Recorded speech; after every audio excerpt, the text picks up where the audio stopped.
بسم الله. السلام عليكم ورحمة الله. سoo noqdo wanaagsan walaalaha. maanta muuqaalkeen wuxuu ku saabsan yahay ciwaankeenu yahay financial statement ka hadlaynaa. waxaan ka soo hadalnay oo soo qaadanay marka accounting xog la diyaarinayo talaabooyin dhowr ah oo la maro oo ka mid tahay waxa soo dhahnay horta waa dhacdo in la qeexaa in ay lacag la xiriirto. labana waxaa dhahnay marka la cadeeyo kadib in la diiwaan geliyo oo journalka lagu diiwaan geliyo kadibna in la guuriyaa oo ledgerka la geeyaa intii account lagu qoraa taas saddex ayeed kadibna waxaa sameeyay oo video gooni aan ka dhignay trial balance in xogtii la sii tafatiro oo la miisaamo oo qaladaad ku jir dhan laga saaro taas soo qaadanay. okay maanta marka waxaan isla arkaynaa financial statement way jiraan talaabooyin kale oo u dhaxeeyo kuwa qaar laga tagi kara jiro oo optionalska ah sida worksheet ka camal. su'aalaha marka inta ka imaana waxa dhibkaas oo dhan maxaa loo maraa oo xogta intaas oo dhan loo tafatirayo hadii aan dhahno oo intaas oo talaabooyin kala duwan maxaa loo marsiiyay jawaabta marka waxay noqonaysaa financial statement loo diyaariyo. okay hay financial statement in la diyaariyo maxay muhiim u tahay su'aal kale waa ayada waxay muhiim u tahay financial reports loo sameeyo ee loo diyaariyo. okay financial reports loo sameeyo financial report ka u baahan su'aal waa ayada jawaabteedu waxa waaye managers ka la wadaaga si go'aan loogu gaaro company-ga shirkadda oo dhan go'aankeed ayaa lagu gaaraa. maanta marka xogta waa la siinaa eewal taas waxay ahayd mar dhacdooyinka lagu siinaayo oo aad soo maraysid dhacdada xaqiijinaysid kadib diiwaan gelinaysid soo guurinaysid ledgerka keenaysid account ku soo aruurinaysid kadib haddana kasii guurinaysid oo trail balance-ga aad geenaysid oo inay isla eg tahay la fiirinayo ayadoo xataa isla ega waxa dhahnay waxa dhici karto inay qaladaad ku jiro trail balance-geena qaladaadkiis oo dhan iyo sida looga saxay qaladaadka soo gali kara soo sheegnay. marka maanta dhacdadan hadda maanta waxaan la siinaa example given waaye balse hadaa given lagu siin waxa lagu siinaa dhacdooyinkii markaas ka dhib badan tahay oo aad talaabooyinka dhan marisid. given kan marka lagu siinaa ma ahan wax sahal ah waxa waaye intaas oo wada la soo marsiyo oo la soo diyaariyo oo trail balance camal laga soo qaaday waa inkastoo isku dhaxyaacsan tahay xogta balse waa xog la soo diyaariyo oo laga shaqeeyo waaye. marka example tusaalahan isla arkayna tusaalaha hadda noo muuqdo example ka waxa la dhahay xogta hoos ku qoran lahay oo company-gaas uu leeyahay be incorporated iska dheh waxa waaye la income statement accounts ka arkaysa oo year ending December 31st 2009 sidoo kale balance sheet akoontiisa ayaa meeshan ka qaadan kartaa marka diyaarinaysid waaya oo 31st at iyo marka iyo for waxa kala duwan yihiin arkayna income statement xogta inta ku diyaarsan waxa la for the year ending waa December 31st 2009 balance sheet waxa la akoontiisa waxa la at December 31st 2009 at iyo for waxa kala duwan yihiin waa arkayna isla arkayna. marka sidoo kale waxa la dhahay marka laga reebo balance sheet marka waa qaadanaya xogta hoos ku qoran hadii diyaar lagu dhawaay marka laga reebo return earning maxaa yeelay return earning given ka ku jirto waxa waaye la January 1st ka imaatay 2009 waa beginning return earning marka balance sheet mid ka muuqdo doonto mid kale noqdo doonto isla arkayna ayadana. okay hay inta maxaa nasi given keena maxaa waaye given keena waxa waaye account payable ujeedna documents cash marka waxa arkoona in la isdhex daadiyo ujeedna example in la isdhex daadiyo qaab trail balance ahaan uma diyaarsano oo trail balance wuxuu ahaa akoonada asida uu horumarsiinayo wataxaye kadib biil ku xijinayo kadib equity kadib revenue expense saasi u taxnaan oo marka trail balance diyaarsan aragtid waxa ka qiyaasanay oo ujeedaaba inta balance noqonaysa inta income statement noqonaysa oo nadiif oo qeexan balse hadda xogtan waa isku dhex daadiyay marka la isku dhex daadiyay halisteed aad u badan tahay waxa waaye waxaa laga yaabaa qaar inay arki weysid mid oo ka hoos baxo marka waa in la iska ilaaliyaa inta maxaa hadda waxaa kaloo la siiyay cash administrative expense ujeedna insurance expense prepaid insurance iyo insurance expense maxay kaliya horta wixii expenses la dhaho waa caadiyan banaankeeda ku dhaceen waa qarashaad la kala waaye oo la bixiyay tahay prepaid ka waxa waaye waa la hormariyay waa wix marka galna kadib soo ma bixinaynin expense nagu noqdaan tan waa bixin oo hormarnaba inta isticmaalin ka hor marka caymiskan prepaid markuu yahay caymiska waxa waa hormarina waaye wali mana loo adeegin waqtigeena wali uu dhiman yahay marka asad waa haysan prepaid wixii waa asad waa haysan tusaale kale hadda usoo qaadano kirada oo kale rent expense hadaa la dhaho kiro waxaa waqtigeeda aad degnayn waa meeshaas waqtigeeda aa qaadana waa iska bixinayna haddii la biri bay rentin waa horumarna waa kirada weli ma deganaanin hadda kadib inaad sii deganaano waa meeshaas waa asad marka waa haysanaa wixii ilaa waqtigii laga gaaro markaas waxay nagu noqonaysaa qarash sax ay nagu noqonaysaa inta ka horeysan asad aa haysano ka dhigantaa sidoo kale waxaa haysanaa return earning ku qoran beginning waaya mid oo kor lagu soo sheegaya lahay waaye January 1st 2009 okay waxaa kaloo haysanaa supply expenses service revenue ayaa ka boodin supply expenses haysanaa accumulated depreciation waxaa la wadaa waxaa waaye qiimo dhaca ku yimaada assetka waaye depreciation expenses oo la awriyo waa accumulated kan waxaa kaloo ujeednaa inta tax rate oo 30% ujeednaa account receivable dhinacan kale advertising expenses common stock dividend notes payable long time as liability waa notes payable rent expenses ujeeda mujeda expenses sida loo kala firdhiyo salary expenses kabax wow office supply arkuna salary payable initial payment capital okay xogta saan la isku dhex daadiyay oo lagu siiyay gifinka ah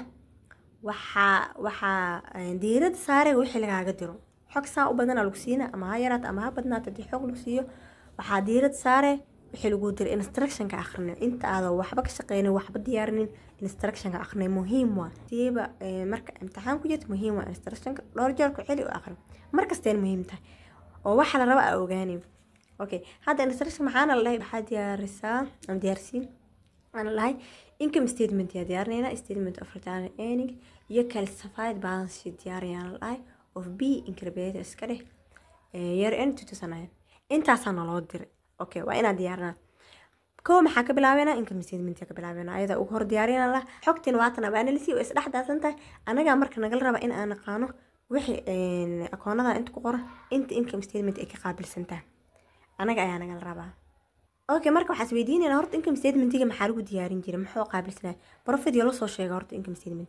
okay profit iyo la soo ayuu sheegaa marka faa'iidada iyo qarashaadka ayaa la kala jaraa loo kala jaraa faa'iidada qarashaadka marka la kala jaro ayaa waxay soo baxa mar waxa soo bixi faa'iido profit marna waxa soo bixi karo khasaaro oo la soo bixi karo inta marka aad diyaarin oo guda galin horta waxa dhahaynaa formka income statement sida u muuqda formka income statement wuxuu u muuqdaa marka hore waxaa qoray magaca company-ga kadib waxa ku xijinay income statement kadibna for the year ending December 31st 2000 waqtiga lagu diro period ka sheegay period hadii for the year month aad oo bil aad diyaarinaysa dhamaadka bisha aad waxa muujinaa income statement-kaas bishaas oo dhan wixii faa'iiday iyo qarashaad kale kale ayuu ku tusinaa hadii la for the year ending hadii laani sanadkaas oo dhan wixii faa'iiday iyo qarashaad kale gaar laga arkaa marka waxa ka bilaabeena revenue waxaa la siiyay inta 177,700 hay sidoo kale taas ugu horumarinayna hada cost of goods sold ma nagula siinin tusaalaan cost of goods sold ma nagula siinin hada ayadana nagula siin lahay waa qaadan revenue ka jar leen cross process oo kaysan maadaama nagula siin sales ka qaadanayna service revenue waa arkay mar qaar waxa arkay sales revenue mar revenue kaliya lagu dhigi karaa mar bas aragtid waa ku garanay sida noqotaba marka taas qaadanayna all expenses ka meesha soo saarayna marka be careful meesha waxa laga yaabaa in hal xabo ka hoos dhumato income statement ka kacwaa qalad waa hadii hal expense amal aad soo tagno maxaa kaloo ka qalad noqonayo return earning aad diyaarinayno ku xigto waayo ayada qayb kamid ah income statement-ga soo baxay faa'iido soo baxay ayaa lagu diyaarinaa net income soo bixi doona maxaa kaloo ka kacsi noqon doona balance sheet-keena oo isla ma ekaan doona return earning naga qaldanto marka diyaarinayno waa ina aad uga taxadarnaa oo akoonada dhan si sax ah soo qaadana oo expense-keena administrative expenses inta ku jirto insurance expenses prepaid ka bood waxa waa asad waaye waxa kaloo ku jirto service ka bood supply expenses arkoona soo qaad accumulated as waxa laga arkaa balance sheet kala arkaa counter asset waaye asad oo ka jarmi doona balance sheet ugu jarma ka soo tag hada ma qosayo income statement waxa kaloo inta ka muuqda dhinacan kale advertising expenses waxa kaloo ka muuqda kuwan kale kasoo bobood rent expenses salary expenses office supply asset waaye waxa kaloo inta ka muuqda payable liability waaye okay inta waxa ugu dambeeyay anaga noo qosay ma income statement ka diyaarinayno salary expenses هي waxa u maanayna marka waa soo taxayna marka revenue dhana kor xaqaas adigno banaankaas hadii cost of goods aan lahayd gudaha ugu jarmalay kadib cross profit banaanka aan lahayd maadaama hada wax kale oo insa revenue banaanka dhig okay expense dhan isku soo dardarso administrating insurance expense supply expense advertising expense rent expense sar expense total expense soo saarnay total expense marka soo saarno iyo waxa kala jarayna faa'iideen guud markaas maxaa noo soo baxayo income before tax sababta income before tax u baahanayno oo taxi gooni ugu dhigno waxa rate ayaan nilsii rate ka marka inaan soo saarnaa rabno rate oo xaalisi 100% rate ka inta soo saarayna marka income before tax wixii noo soo baxay oo 22,200 waxa ku dhufanayna 100% tax rate kan 0.3 ku dhufanay kadib waxa dhaheena 6,360 tax expenses waa marka income before tax iyo isku dhufatid in tax rate ka haystid waxa soo baxayo tax expenses marka income before tax iyo tax expenses ka soo bax kala jirtidna waxa soo baxay net income waxa waaye faa'iidada nadiifka ee saxda ah ee waxa wax qarashaad ugu jiro oo qarashaadka oo idin laga soo saaro waa okay weeno diyaarsantaa hada marka maxaa xiga maxaa kale oo naga cusub in aan diyaarno ama naloo diray statement of return inta sidoo loo diyaariyaa waxa loo diyaariyaa beginning return la siiyay gifinka ku jirta waatana beginning la korna waa noo sheego waxaan lahay January 1st 2009 ka imaatay return marka balance sheet ka lagu darin marka taas waa beginning sababta loo digay hadda ogaanayna beginning kaas waxa ku darsanayna net income ka hadda noo soo baxay kadib waxa ka jarayna dividend hadii jiraan dividend ma jira example ka dividend ku jira okay dividend ku jira diyaarnayna marka waxa dhaheena return mujada oo January 1st 2009 waa beginning ka dhigan tartaan beginning waa dhigi kartaa marka diyaarnays ayadana soo kala form waxa loo diyaariyaa company magaciisa qore statement of return qore kadib for the year end December waqtiga diyaarnays period ka sheegan ayada waxay isla mid yihiin income statement qaab loo diyaariyaa meesha statement of return ku qoranta mid kale waxa ku qoranta income statement raas goldwii marka return beginning qaadanayna net income ka hadda noo soo baxay ayaa ku dareena meeshan aad dhigi kartaa dividend less adi kartaa meeshan calaamada ka jara ku muuji kartaa ka jarka oo ayadana qoyska camal la gelinayo kadib return oo endina noo soo baxayso December 31st 2009 8,950 taas ayaa ka muuqan doonto balance sheet ka hadda diyaarin doono oo ku xiga waayo waa naga codsaday inaan saddexas diyaarno income statement ka diyaarno kadib diyaarno return kadibna classify balance sheet inaan diyaarno oo companygaas income statement waa diyaarin statement of return waa diyaarin balance sheet marka in la diyaariyaa balance sheet waxa kamid oo ku jirta marka equity marka la tago return ku jirta return kaas ku jirto waxay noqon doontaa mid aan hadda diyaarin 8,950 ma ahan mid beginning ahead oo gifinka nagu la siiyay ah 16,310 ma ka muuqan doonto balance sheet sababta taas waxay ka imaad January 1st ka imaatay balance sheet wuxuu sheegaa waxa maalinkaas la qoraayo yaalo December 31st 2009 waxay marka December ending ina diyaarno oo return December 31st 2009 ina diyaarno sababta waxa raan ina balance sheet keena ka muuqato mid beginning ah ma ka muuqanayso qaladaadka arday far badan ay galaan waxa waa qaladaadka u badan oo la galo waayo marka balance sheet kala diyaariyo lagu qaldamo ana kamid ah dadka ku soo qaldamo ku soo silcay inta soo saar income statement wax kale ah oo kaal iska arga diyaariyo oo waxba ka qaldaneen statement of return diyaariyo marka la gaaro balance sheet ka waxa soo qaadi jirtaan oo beginning ah soo qaadi jiray gifinka ku jiro markaas aan isla ekaanaya asad iyo labadii kale isla ma ekaanayaan silaac maxaa qaldan ku noqo wax qaldan mala intaan kale si kaal aragay sax u yihiin marka halkii wax qaldama ma tala soo waxa moodaa sida income statement loogu baahan yahay in la soo saaro intana loogu baahan yahay muhiimadda iyo waxa laga leeyahay in oo kii lagu qorbaan sheedka ma fahansan waa fahamsanahay in ay tahay waxa fahamsanahay in ay tahay faa'iidada net income horta faa'iidada sanadka oo dhan la helo waa maahan dividend waxa ownerska isticmaalena laga jaraa kadibna return waxa lahaa waxa loo go'aansada in dib loogu celiyo business in dib loogu celiyo waa ganacsiga wixii la faa'iido qayb waxa laga isticmaalo iyo waxa dib loogu celiyo ee kala noqda maahan dividend hadii jira marka laga bixiyo inta kale ayaa return noqonayso hadii wax dividend jirin net income ka soo baxo oo dhan balaas haddii ritaan eeniga hore u taal ay jirto intaas waxay isku wada noqonaya ritaan eeniga endinkeena noqonaya hadday dividend jirana waxaa waaye waa laga jaraa taas waa fahansanaha laakiin tii sanadkii hore ama inta sanadkii hore ka imaatay ala qaadanaya qaladka ugu badan marka meeshaasoo ka dhacaa baalashiidka marka waxaa laga rabaa ending in laga arko December 31st 2009 ritaan eenigan in laga arko isla maalinka ku xiga taariikhda oo January 1st tusaale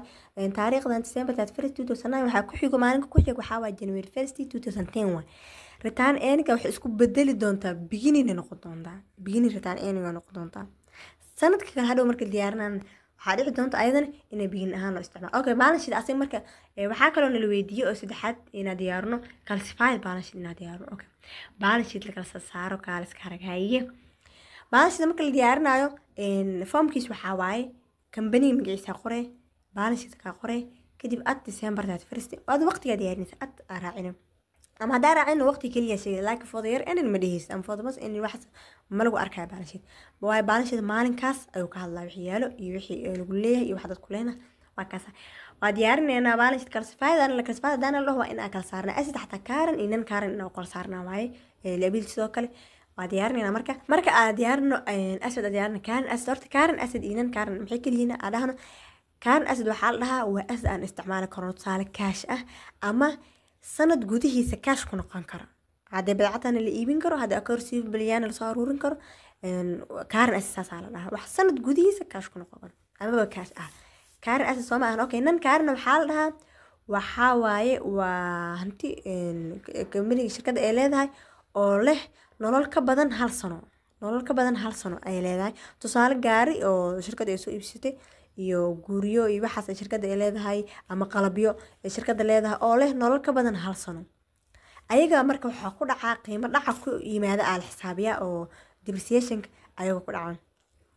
oo tusaale 5 sano shayga doo noolaanay sanadkiiba qiimo dhac ku dhaca oo loo xisaabiya jiro accumulated kaas ayaa ka jareena accumulated depreciation ayaga si gooniya depreciation uga hadli doona qiimo dhaca iyo sanadaha iyo si loo xisaabiyo noocyada kala duwan gooniya cashirka u qaadan doona video gooniya ka dhigayna marka hadda baashida diyaarinayna ku socon okay current asset cash receivable of supply bill insurance inventory hadda ku jirto okay total current asset diyaarinayna intaas mid walba iyo lacagta waxa waa soo hubsanaywa giving keen waa soo hubsanaywa cash waa kana cash ugu horeeyo marka la diyaarinayo asset marka la diyaarinayo asset current la hormariyo current wax ugu sii horeeyo cash haddii oo calcified lagu dhihin caadi asad oo dhan waa tixi kartaa hadda maadaama oo accumulate ku jiro saasa noogu sii fududeeya calcified ka oo nagu soo dhacay waa ku soo xasuusanayna marka waa kana waxa haysan dhan accountable dhinaca kale ku qoran yahay cash waa kana prepaid insurance inta taala saas inta dhinaca kale waxa yaal office supply okay current asset waa kaasa inta ku cadahay current asset dhan soo qaadan total current asset sameeyeen intaas waa nan current asset equipment saada heesana example ku nagu siiyay accumulated depreciation ayada ka jareena marka kala jarno marka total nan current asset inta ku diyaarsanayna total current asset iyo total nan current asset hada isku darsan maxaa soo baxay total asset waxa soo sheegnay balance sheet-ka in loo diyaari karo qaab vertical iyo qaab horizontal labadaba soo barnay marka hadda waxa u diyaarinoona horizontal hadda isgarab yaalaan oo sida qaacidada a is equal l plus e ama l plus c labada mid dhahe asset waxa la eegay bill plus equity qaacidada sideeda marka u diyaarsan yihiin oo isgarab yaalaan waxa la horizontal marka isku xigxigaan oo line amal yihiin waxa la vertical okay hada marka liability ugu gudbeenaa liability ayadana waa kala saareen calcified waxa naga rabaa balance ayadana current iyo current u kala bixina current liabilities account payable iyo salary payable nan current maxaa noqon karo waxa long term ah notes payable ka haysan okay current total current liabilities inta way total non current inta way total liabilities ku wada dar total liabilities oo haysana 164 iyo 100 kadib waxa ku xijinayna equity diyaarnayna okay equity maxaa haysanaa inta markasta aad giving ka lagu noqonaa marka waxa diyaarina wax oo diyaarsan oo kaale wax kana lagu dhahay ma jirto adayna diyaarsan laga rabaa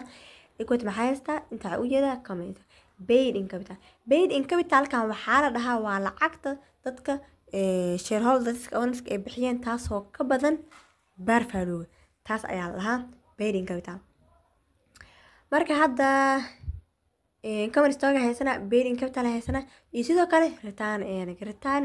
inta ka muuqato oo balance sheet ka ku qori doono waxa dhaan waa mid aan soo saarnay oo ending sanadkan ah ma ahna mid giving ku jirto oo beginning ah be careful waxa ugu celcelinaa meesha waxa waaye waxay igu noqoto camal bool igu dhagan noqotay waxa kale oo dhan isahan ayada kaligeeda maanta intee ka qaldanta imtixaanka hal natiijo kaliya iga maqnaa jirta ayada eed macalin tusaale wuxuu ku saxaa 7 hadii lagu saxaayo balance sheet-ka oo financial statement ama wax badan isla socdo dhowrkii talaabo la marana loo diro meeshaan bas iga qaldan jirta hal natiijada iga maqanta ayada iga maqnaa jirta labaad iga maqnaa ayada ma isla ka soo bixi jirin ba asad malaa'ika jiliya ability iyo hotel isku dar xaalahaas wax kale iga qaldanaa jirin rataana iga qaldanaa jirta sababta ugu cilmaadana be careful leeyahay markaas waaye dadka laga yaabo inay ugu qaldanta ama ugu wareersan jira laga yaabaa marka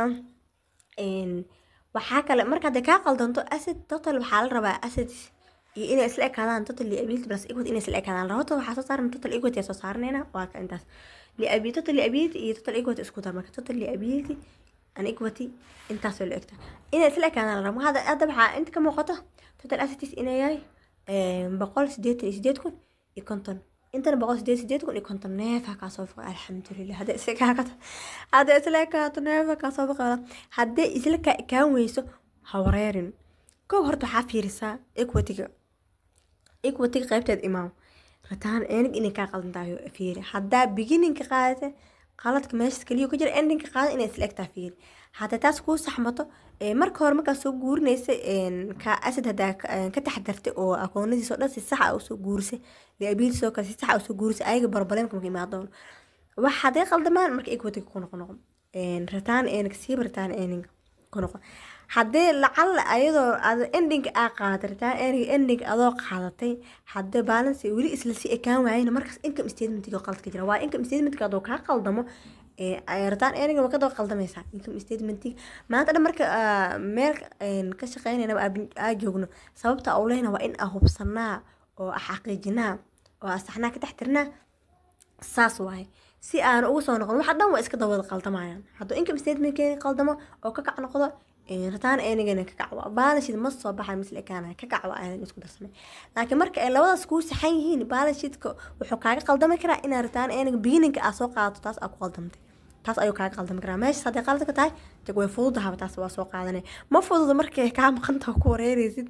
laakiin waxay fududahay markii hal sax la dhaho ama tusaale markii imtixaan galisid halka meel ka qaldanto kaliya totalka isoo saari waayay macalinku wuxuu qiimeynaa totalka halka meel kaliya ardayga ka qaldan saas totalka isoo saari waayay laga yaabo labaatan dal sax toban saac lagu siiyo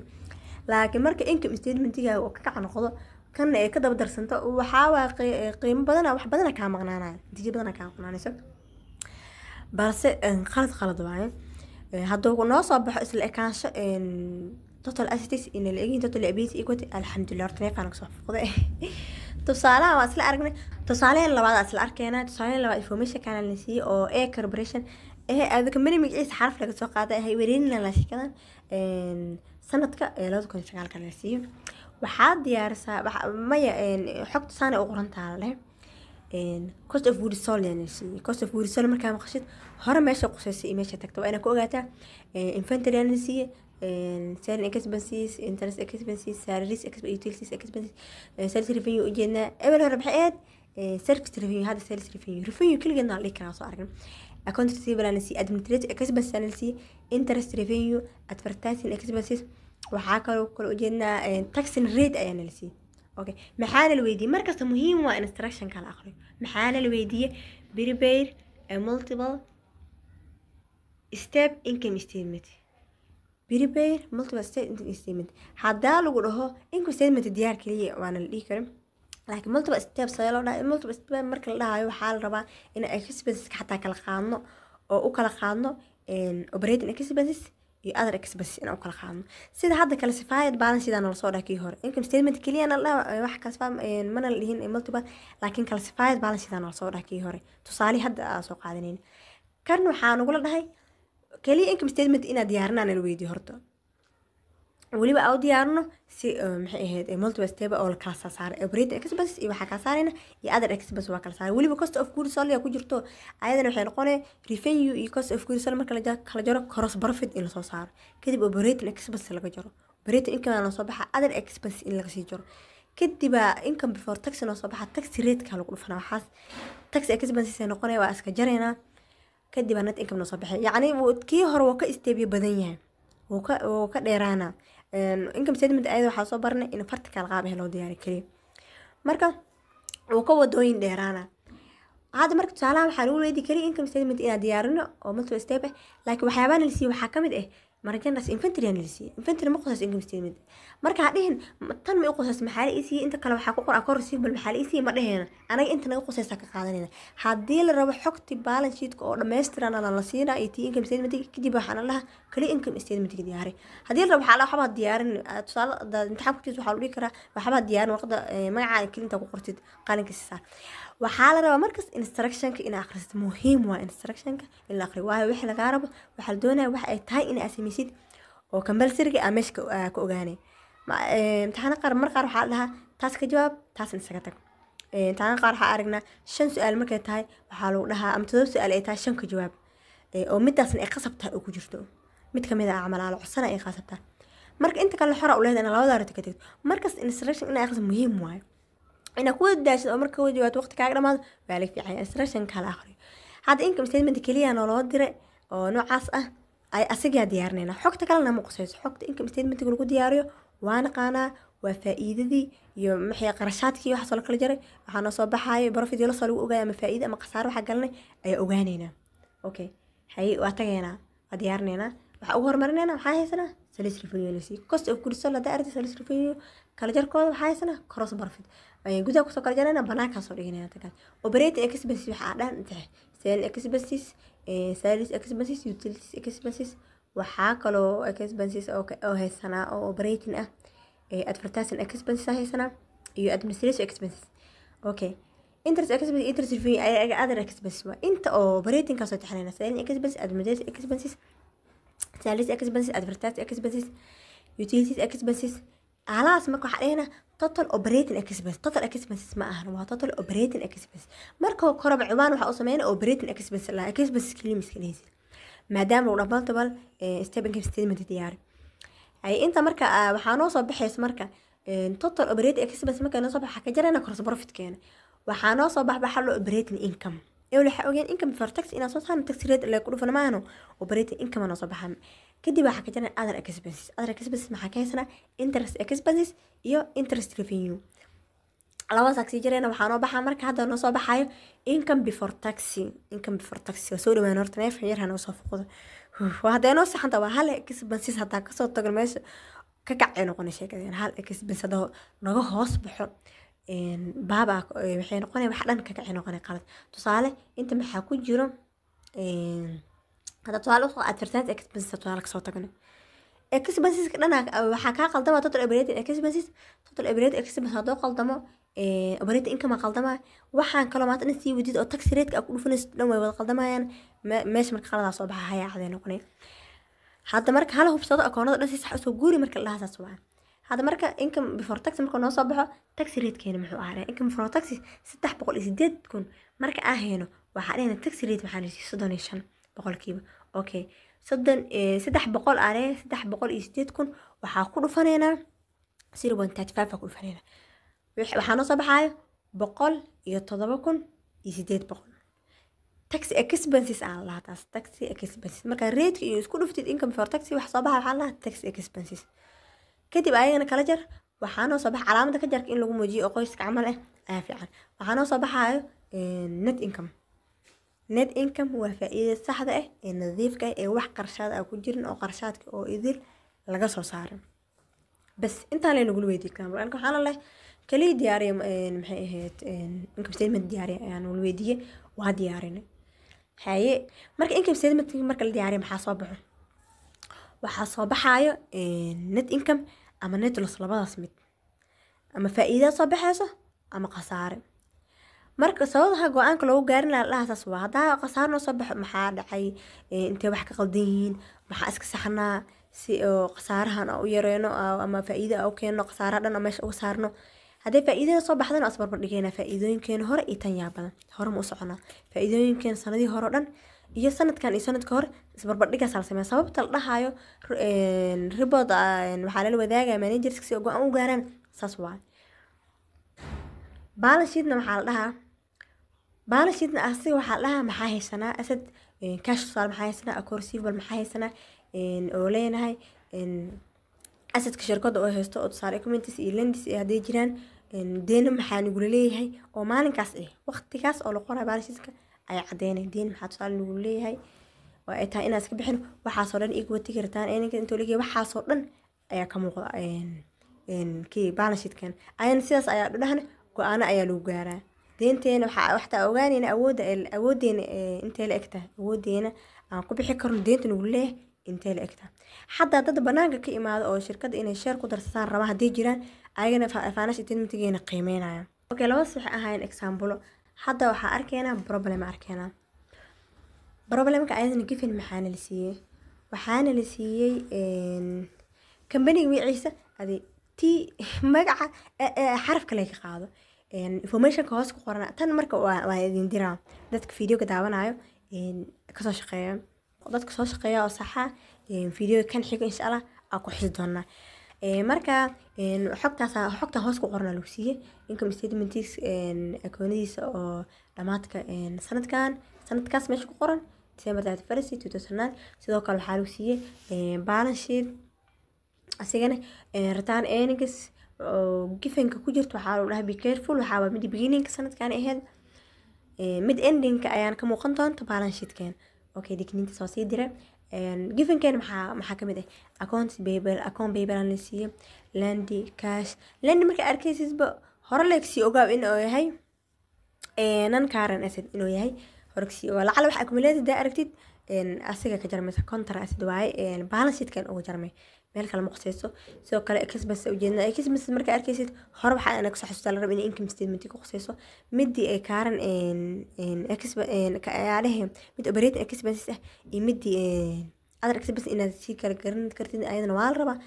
insurance expense meesha ku jirtaan begin ku ka service revenue accumulated salary payable waa bare billion ku jiro kaale iska ark accountable waa kana adfta expense raaci sida la isku dhax qasayo la isku dhax yaacinayo waxa waaye shaqo adag waa hadii lagu tix oo tareer balance lusi alxamdulillah waa ayada laakiin marka saan la isdhax dhigan waa inaad soo kala saaran kartid sidoo kale common stagan la sii defense ujeedana si payable salaries expenses inventory ujeedna waa wareey wax ka maqan meesha ma jirto instruction marka maxaa la weydi prepare income statement ana waxaa kaloo la statement of return classified balance sheet la diyaarisi inta saan raba okay marka income statement diyaariyay iyo waxyaaba income statement uu qosay waa naqana tusaalaha ku soo aragna haddana isku day idinka ka shaqeeya marka la soo saar kadib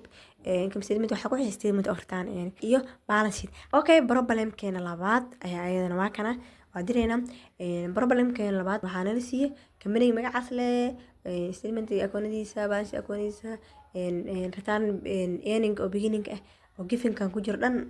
waa kuwaas ayaa leh okay marka intaan la siiyey instructionka muhiim ah marka waxaa loo siiyey marka soo akhriso soo fahantii akoonada waxa akhrina instructionka maxaana loo diray oo kaliya diyaarin la dhahay income statement prepare a multiple step income statement ka saarno kala iska arag diyaariyana leh wax kale ma loo diray maya income statement kaliya loo diray income statement kaliya hadii loo diray xogtaan koran la siiyay balaarantaa marka inta income statement ka qosays ayaa ka qaadanayna intaan kale maxaa loo siiyay maxaa la qoldaa ma dhaheeno hadda xogta kor ku qoran hadii hadana la dhaho statement of return eeniga diyaariya balance diyaari intaas oo dhan diyaari in la dhaho waa ka diyaarin karnaa oo xogteeda waa saxanta oo buuxdaa full waa balse kelimada nagala dir ka diyaarinayna xogta loo siiyay marka information loo siiyay ma ka turjumayso waxa laga rabo in aad diyaarisid waxa laga rabo in aad diyaarsid waa lagu cadeynaa instructionka ku qoranta waa lagu cadeynaa waxaas diyaari marka hadii income statement la diyaarina loo kali income statement diyaarina tusaale hadii la dhaho waxaa diyaarsin statement of return earnings iyo balance sheet kali diyaarina loo income statement markaas waa ku qasbanaa anagoo return earnings oo helno u socono ayaa ku qasbanaa in income statement diyaarino iyo sidoo kale balance sheet si oo helno baalashid kaliya xadaarna aad diyaarin la dhihi karaa baalashidku waxaa kamid ah ku jirto ritaan ending la rabana waa mid ending marka ayadana waxaa ku qasbanaanaynaa inaan ku horeyso diyaarino si ayada u gaarna u helna waaya laakiin haddii wax isla xiriir aysan ahayn oo ku qasbanayn inaad soo diyaarsid bas mid lagu diri kaliya aad diyaarinaa taas ma isla fahannin okay labaas insha allah problem kasoo shaqeeya dadka kasoo jawaabo commentiga oo kasoo shaqeeyo video kan xigo insha allah ayaa magacooda sheegi doonaa iyo jawaabay soo saareen marka waxaa la rabaa kaliya waxaa soo qortiin net income kani soo baxay iyo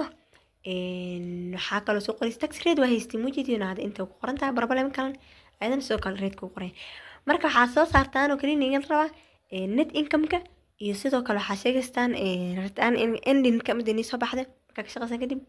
iyo sidoo kale mislo kaa ekaadeen hadda isla ekaadeen total asset iyo total liability equity oo isla jiro ayadana waa soo qoraysiin total asset iyo total liability equity markaa soo qorto waxaa laga fahmaa horta inuu balance kuu soo baxayo net income kana ayadana gooni soo saare qartaan ayna soo kaliya jawaab soo qora kaliya jawaabaha soo qora waxaa leeyahay net income intaan ay soo baxday end return intaan ay soo baxday waqtigaas maxay ahayd tole total asset intaan soo baxday total liability equity intaan okay inaa kasoo shaqayso kule adoon wadooyinka soo marin markuu soo baxaysa jawaabahaas aad iyo aad ayaan u mahadsantihiin gabagabadii haddaa soo koobno maanta muuqaalkeena wuxuu ku saabsan oo ciwaankeenu ahay financial statement waxaa soo aragnay financial statementiga qaabka loo diyaariyo example ka soo qaadanay soo ka barbarma soo dirnay maxay yihiin iyo maxay muhiim u yihiin in la diyaariyo waa soo aragnay iyana la wadaaga xogtaas oo reportkaas la wadaaga ayaan soo aragnay taariikh maanta videoga duubay waxaa waaye December 9 2024 waa sanad dhamaad waaye marka sanadka dhamaad u yahay bish u dambayso lagu jiro xisaabaha culayska u badan waaye faa'iidada sanadka dhan aan diyaarinaa baashidka diyaarinaa waxaa la diyaarinaa maxay ahayd isku dhigaal sameeyna xisaabiyo dhan la xiraa close entry la sameeyna yani waa soo kala garbaxa la xisaabtama waa bishaan okay marka sidaas loo soo xiro xisaabta shirkadda company waxaa la rabaa in naftan la xisaabtamo sanadkan maxaa ay qabsoomay qorshe sanadkan aad disnaa bilowgiisa maxaa iga qabsoomay hadii adduun ahaaneed iyo hadii aakhir ahaaneedba adduun maxaa iga qabsoomay waxaa baranaa dad tusaale shaqo oo kale isku filnaansho oo kale isbedel inta aan qorshaystay ma gaarin haddaana wada gaarin ilaa intee ka gaarin inta waa ina maxay ahayd calaamaysta oo isla xisaabtanta sidoo kale aakhirana aad isla xisaabtaa dhahdaa waajibaadka oo alla ifarin ma sameeyay qof fiican ma ahay sanadka la soo dhaafay sidoo kale waxyaabihii la iga reebay oo xumaan tahay ma ka reebtoonaaday inaa isla xisaabtamaano qofka sidoo kalena dadka muslimiinta ma iga amaan helin oo ma iga nabad galeen nabi cali sallallahu alayhi wasallam wuxuu dhahay almuslimu man salima almuslimuuna min lisaanihi wa yadihi muslimka saxda ah waxaa waaye qofka dadka kale oo muslimiinta ah ka nabad galaan afkiisa iyo adinkiisa marka waxaa isweydiinay afkaada iyo adinkaada ma laga nabad galo yacni waxaa waaye waxaa sameynaysa naftaada xisaabtamaysaa حاسبوا أنفسكم قبل أن تحاسبوا وردوا إحسابية أنت على الإحساب عمرك قدام عليه مركا وإنا نفتي اللي حسابتنا إن الحساب ده لو بصوص عطها حسابته مصوص عطها ما أنت حسابته ما أنت آخر بصوص عطها مركا كهر أنا إن أدونك أسكسي حسابنا معي حدو حاله هنا فيديو حدو رمات سنة كلي لو ما لك سنة كأنتو صنبحين أنا جاي أقول بحكرنا أو بدي بكرنا مركا مساكين أنا ما دام أو dad geeri u bandhigan aan ahay daqiiqad kasta aan dhima karno geeri sugiyaal aan ahay masaakiinna ilaahay horta qaatimada hanoo toosiyo aamiin waxaa naga la rabaa in aan markaas diyaar ahno safar markii la gala adduunka waa la isu diyaariyaa safarka si loo galo weli waxaa la almusaafir miskiin waa sax qofka oo musaafirka adduunyada dhanna safar ayadana ku lahay oo waxaa u socda aakhiro xil aan bixaynan lama yaqaan safarka adduunku waxaaba taqaana xilliga aad bixaysid ama oo gaariga dhaqaaqa ama diyaaradaada ka cis aad taqaana ku xisaabtama xilliga meeshaas laga rabaa waqtigaas imaa isdiyaarisa saldaa laakiin kan ma lagu sheegaa waqtiga maadaama aan ogeyn waa inaan ku xisaabtana oo dhahna waqti kasta waa inaad diyaar ahaadaa waqti kasta maadaama daqiiqad kasta aad bixi karo waa daqiiqad kasta inaad diyaar ahaadaa si diyaar u ahaane wixii wax ilaahay raalka yahay aad sameynay markasta wixii lagu diri وقبلنا وحي لغا ريبن ما كريبتوناني انتان ayaan kusoo gabagabeynayna muuqaalkeena maanta ilaa inta video ka daawanisay oo dhageysanaysa aad ay ugu mahadsantahay waqtigaada wax ka faa'iiday laagsa hada wax qaldan laga saxo inta aan saxanay alla ayaa waafajiyay alxamdulillah ugu dambeyntiin aan ku sameeyay nabigeena allahumma salli wa sallim wa barik ala nabiyina muhammad